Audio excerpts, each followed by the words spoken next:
नमस्कार, आप देख रहे हैं पब्लिक्स पे आज खास लोक आस्था का महापर्व छठ पूजा पे आधारित एक डॉक्यूमेंट्री फिल्म है। आप लोगों को पसंद आएगा। आप इस फिल्म को लाइक और शेयर कीजिए और हमारे चैनल को सब्सक्राइब भी कीजिए।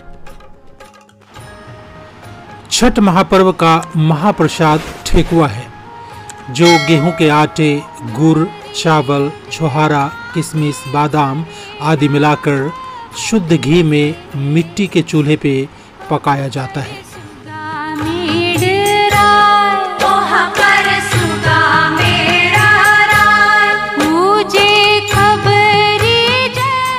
इस पर्व में बांस से बनी सूप का प्रयोग किया जाता है, जिसमें ठेकुआ के अलावे 5 प्रकार का फल और अन्य सामग्री रखे जाते हैं। फलों में मुख्य रूप से केतारी, सेब, केला, नारंगी, टाभ नींबू और चावल और गुड़ से बने लड्डू भी रखे जाते हैं।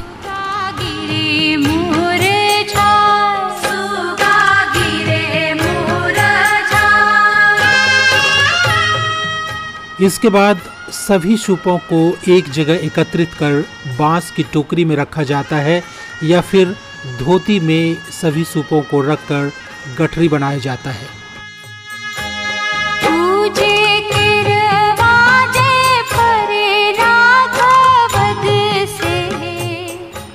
फिर इस सूप वाली पोटली को जो पर्व करती हैं उनके पति या पुत्र अपने सर पे रखकर घर से पैदल ही गंगा घाट पे सूर्य को अर्घ देने के लिए ले आते हैं।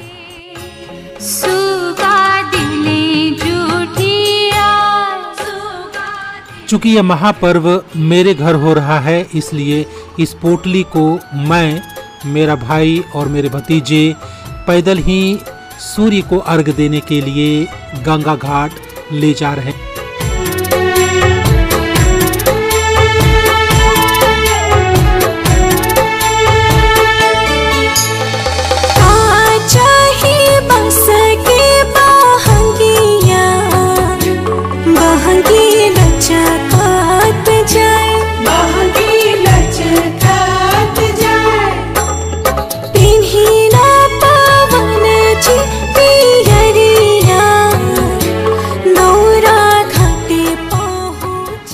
छठ पूजा में बजने वाला ये पारंपरिक गाना है जो हर छठ पूजा में बजाया जाता है। इसके अलावे और भी कई गाने हैं जो इस पर्व में मुख्य रूप से बजाए जाते हैं।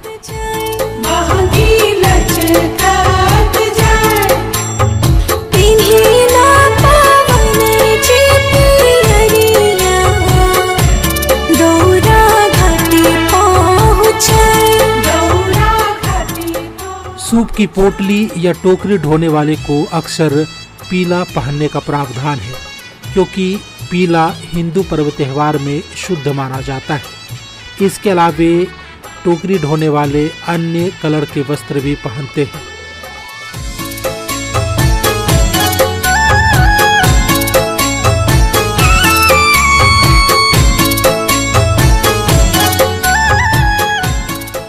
घर की महिलाएं झुंड बनाकर गीत गाते हुए गंगा घाट की ओर प्रस्थान करती हैं।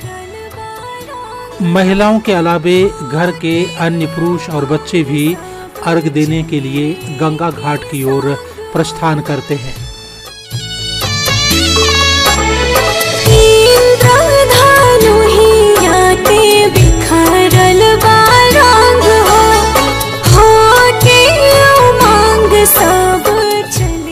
यह टेलीफिल्म बिहार के मुंगेर जिले के शंकरपुर ग्राम में फिल्माया गया है, जहां पे लोक आस्था का महापर्व छठ पूजा बड़े ही धूमधाम से मनाए जाते हैं।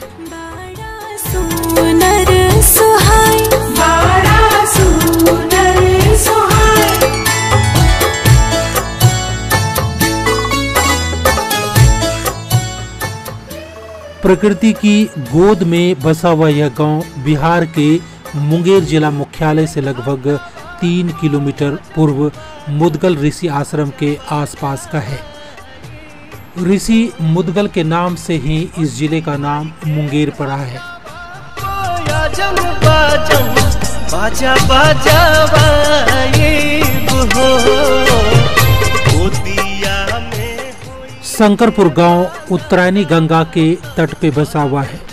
गंगा हिमालय से निकलकर उत्तर प्रदेश, बिहार और पश्चिम बंगाल होते हुए बंगाल की खाड़ी में गिर जाती है।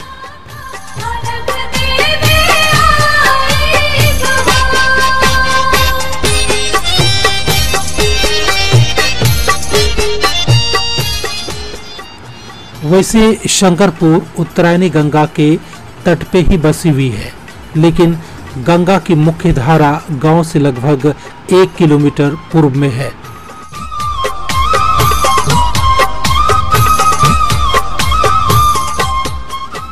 अब हम लोग पैदल चलते हुए लगभग घाट पे पहुंच चुके हैं।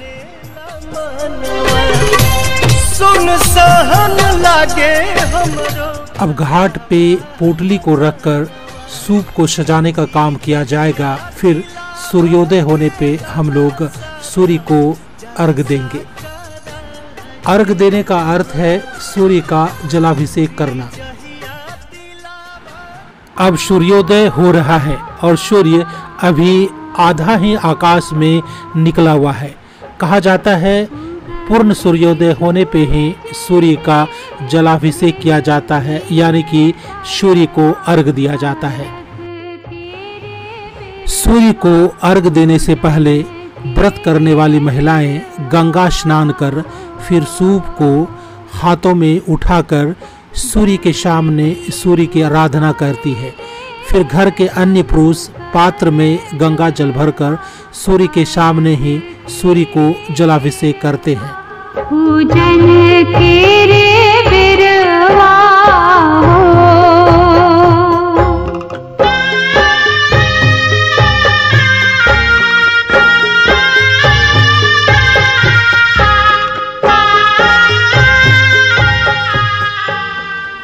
पोटली में जितने भी सूप लाए जाते हैं सभी को बारी बारी से पर्व करने वाली महिलाओं की हाथ में दिया जाता है।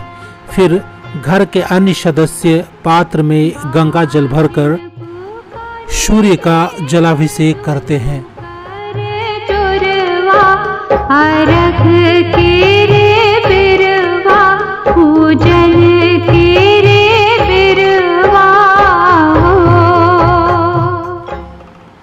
सूर्य को अर्घ देने के बाद घाट का पूजन किया जाता है, यानी गंगा का पूजन किया जाता है। पूजन तेरे बिरवा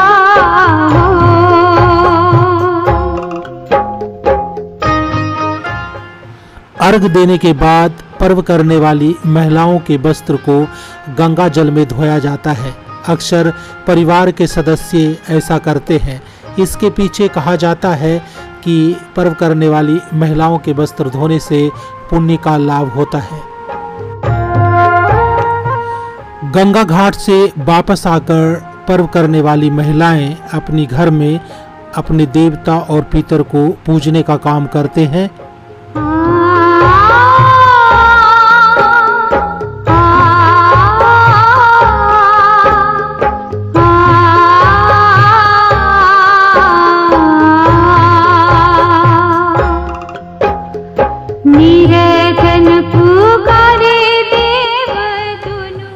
घर की देवी देवता को पूजने के बाद महिलाएं जहाँ पे घाट से लाए गए टोकरी को रखा जाता है वहाँ पे उस टोकरी उस गठरी को खोलने का काम करती है और फिर खुद प्रसाद ग्रहण कर घर के अन्य सदस्यों को भी प्रसाद देती हैं। और इस प्रकार लोक आस्था का महापर्व छठ पूजा की समाप्ति होती है। के